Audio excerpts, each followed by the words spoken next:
Shop with confidence. If it doesn't fit, just send it back. No questions asked. Completely free. Return denied. No music between those two lines. No transition. Just a receipt white screen and a short metallic beep, the kind that usually means a card got declined. Except nothing got declined. Something got remembered. The cashier doesn't know why. She scanned your license, typed in the item, hit enter, and now there's a red box on her screen that she's seen maybe 4 times this year and still doesn't have a script for. The manager gets called. He can't override it either. Somewhere else. Not in this building, not in this state. In a data center you will never see the outside of. A private company just decided that your identification is a liability to this store's quarterly numbers. The company has a name. The Retail Equation. TRE if you want the version people use once they know it exists. Which most people don't. Until the day they do. Here's what it actually is, in the plain version. When a store tells you free returns, 30 days, no questions asked, that promise was never made by the store. It was made by a marketing department. The actual decision, the one that happens the moment you hand over your ID at the counter, belongs to a third party that the marketing department has never had to mention. TRE doesn't sell shoes or phone chargers or anything you'd recognize as a product. It sells a number. Your number. A running score attached to your driver's license that predicts, badly sometimes, according to the people who've had to fight it, whether you're the kind of customer worth keeping. It's been around since the late 90s, when it was called something else, something duller, the return exchange, before it rebranded into the version that now sits quietly behind the return counters of somewhere between 27 and 34,000 stores. The range exists because the company won't say. Client lists are contractual. You find out who uses it the way most people do, at the counter, when it's too late to shop somewhere else that day. Picture the number differently. Not 34,000, because that doesn't mean anything at eye level. Picture a single street. Every fourth storefront on it, the pharmacy, the department store, the electronics chain, the one that sells sneakers.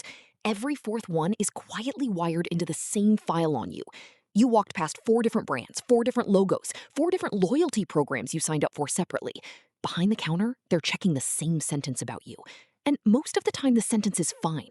This isn't a system built to catch everyone. It's built to catch about 1% of people who walk through the door. 1 in 100. Which sounds small until you remember that 1% of a country's worth of return counters is not a small number of actual humans standing there, wallet out, watching a red box appear that they didn't know was possible. There was a man, reported by the Wall Street Journal, not invented for this, who returned 3 phone chargers to Best Buy.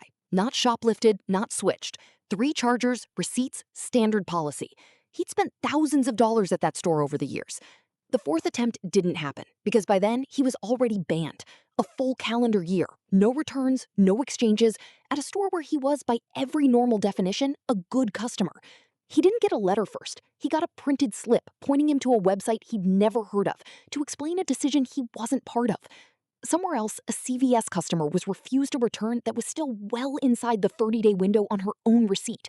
Not expired, not against policy, against a second policy, the one that isn't printed anywhere, that overrides the first one silently and doesn't tell you it exists until it's already happened to you. Here's the part that should feel worse than it does, because we've all gotten used to it. TRE isn't officially a store. It isn't officially a court either, though it functions like one. It hands down a verdict in seconds with no hearing. What it is, technically, legally, is a consumer reporting agency. Same category, more or less, as the companies that track your credit, which means it falls under the Fair Credit Reporting Act, which means you are, in theory, allowed to request your own file and see what it says about you. Which almost nobody knows to do because almost nobody knows the file exists until the day a cashier's screen turns red in front of them. The store isn't lying exactly when it says returns are free.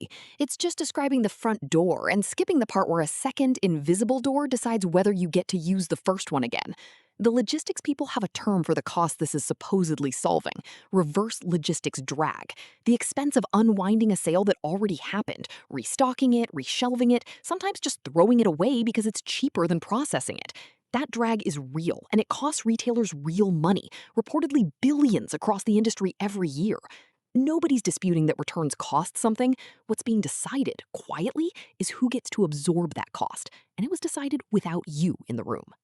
On the counter, next to the register, there's usually a handheld scanner. Scuffed, a little dated looking, the barcode kind every store has had for 20 years. Nothing about it looks like the internet or a server or a decision. It just sits there, with a thin red line of light that blinks on for half a second when someone scans a license instead of a receipt. Nobody looks at it twice. It's not doing anything you'd call surveillance if you saw it out of context. It's just a scanner, on a counter, in a store, like 10,000 others. Which is more or less the whole point of how this works. The infrastructure was never hidden. It was just never named. You can request your TRE report. You can dispute what's in it. You can, in theory, get flagged information corrected, the same way you dispute a bad line on a credit report.